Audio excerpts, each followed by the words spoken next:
Hello, thanks for joining me today.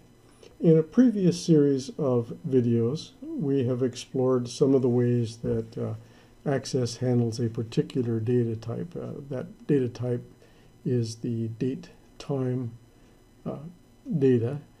We looked at how Access stores that kind of data, how you can display it in forms and reports using display formatting tools, and we also looked at some date functions that allow you to use logic to work with that data.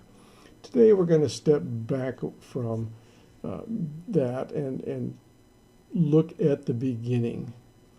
In order to build a successful Microsoft Access relational database application, you really have to know some basic principles and employ those principles and follow those principles in your own work.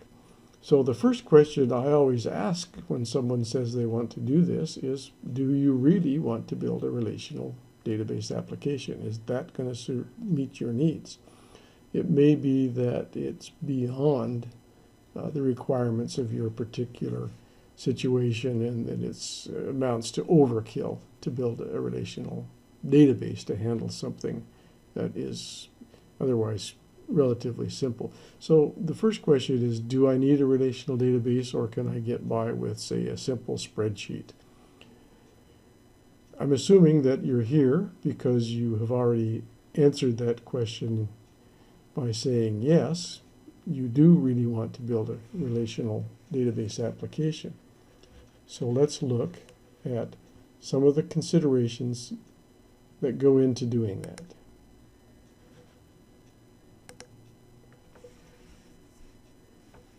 What is Microsoft Access? In order to understand how to use it, we have to know what it is and what it does. Microsoft Access is a set of database application development tools. When you first open Microsoft Access, you see the ribbon. On the ribbon, there is a tab called Create. And under that tab, there are 5 groups: tables, queries, forms, reports, macros, and code. Each of those is an object type that you can create to use with your data in your database. Where do you start? Should you build tables first? Should you build reports first? How about forms? Where do I begin? What's the most important thing to do? It gets more complicated than that even, because tables can be further categorized as local access front-end tables, linked access back-end tables, or even linked remote data sources. Queries, there are at least 4 ways to write queries. Select, give me that. Update, change that. Append, add this to that. Delete, get rid of this one. Code, within Microsoft Access, there are actually 2 separate coding languages.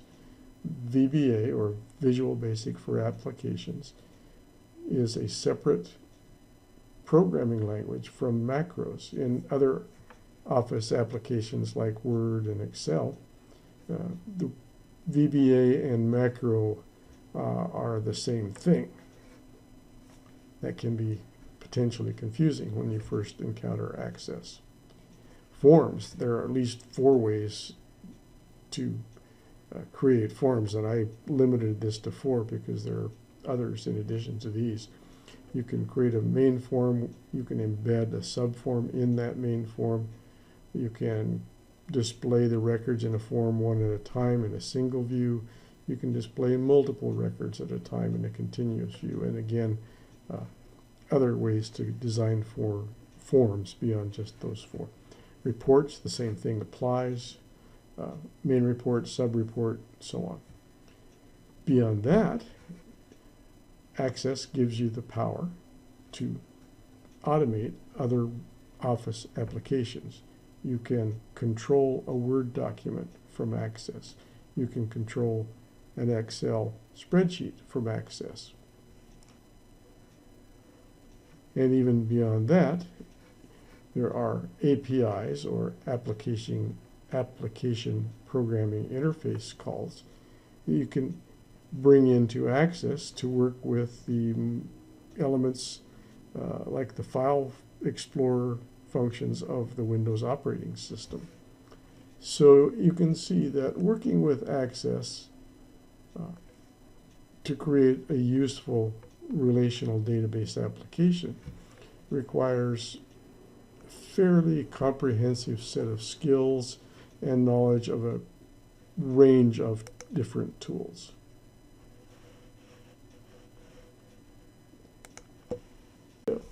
One of the ways I like to try to explain how Microsoft Access works is to compare it. I like to use analogies. I say, you're familiar with this object. Here's a new object. It's similar to the one that you already know about. And here are the ways it's similar. And here's what you can learn about this new object. So analogies are often a good way to introduce a new topic. One of the common analogies I have seen and even used myself with Access is that it's similar to a house. What's relevant and important is that a house is built from a foundation, and then the way you do that, of course, you dig a hole in the ground, you put the foundation in the hole, then you come back and put the walls on top of the foundation, you put the roof on top of the walls, go inside, build out rooms, add features and functions to make it a complete unit, which will be home to a family. The relevant principle here is that in order to have a strong, stable house, you must have a strong, stable foundation. If you build tables which are not solid, not sound, not appropriate, which don't follow good design principles, you end up with something which is shaky, hard to maintain, and at some point it's going to fall apart on you.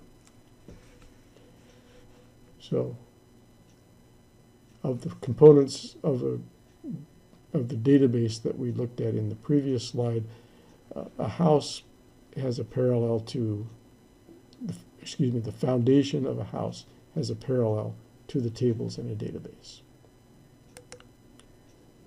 Another analogy I've seen and used is that Access, a relational database application, including Access, is like a filing cabinet.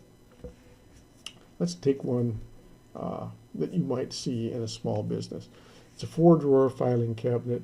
It has one drawer full of customer records, folders with customer records in them, another drawer with folders containing orders from those customers, a third drawer containing invoices for those orders, and a fourth drawer containing payments records, folders with the records of payment for those invoices. So it's organized into 4 different categories: customers, orders, invoices, payments. They're segregated, those things are segregated into their appropriate drawer, customer folders in customer drawer, and so on. Now, the way that a filing cabinet is actually more comparable or more similar to a relational database application is that its data is not only stored in different places, in different drawers, but there's a system of relationships that tell us how to interact, or the relationships between customers and orders. One phrase that I've heard which sums that up is that there is a place for everything, and everything is in that place. If you follow that principle, you have a neat, well-organized system of relationships between customer orders and customers. If you don't stick to that system, you end up with a mess. Things get misplaced, they go missing, they get duplicated because someone can't find what they're looking for, so they make another copy of that order perhaps. All of a sudden now you have to say, well, is this the real order? Is this one the real order? I've got 2 copies of it, and so on. The principle that we can derive from that is you have to stick to your system or pay a price in terms of greater management costs, duplication of effort, potential loss of data. If you can't find the order, if you can't find the payment for a particular order and it's supposed to be in the payment store but it's not, did the customer pay you or did they not? Or is it simply a case of inadequate filing in your system? So again, the third analogy that I've heard, which I really like, is that a relational database application is like a retail store. 3 aspects of a retail store that are relevant here in this discussion to this analogy are: 1, it has to have an attractive interface between the store and the public. It has to have rules and procedures for use. In other words, if the store is selling products that are intended for a mature audience, perhaps, or for restricted, say, prescriptions that you have to have permission to buy, that permission being granted through via prescription from a doctor. You have to have rules in place to govern that, and the people who run that front desk, the people who are out there in the public, have to know and follow those rules. And the third relevant characteristic of a retail store is that the storage is in the back. Customers don't ever go back in the back. You've got tall shelves loaded down with products, and as soon as they're sold out in the front, someone goes into the back and brings them out. Key point here is that permanent long-term storage happens in the back, and customers don't go there. So that's how a relational database application can be compared to a house with a strong foundation, good table design, a filing cabinet, different places for each type of information that you want to store, and a system for relating one of those items, one of those categories, to others. And the third analogy is that you have to have those 3 components to your application to make it work correctly. An interface, logic, implementing the business rules, and storage in the back that your users never touch. So, relational database application requires properly designed tables. Users never directly interact with those tables. They go through the customer service salesperson at the front. It also requires a well thought out interface, and that is the forms and the reports that take information in and pass information back. And the data management tools to handle those interactions between the users and tables, and this is implemented in code.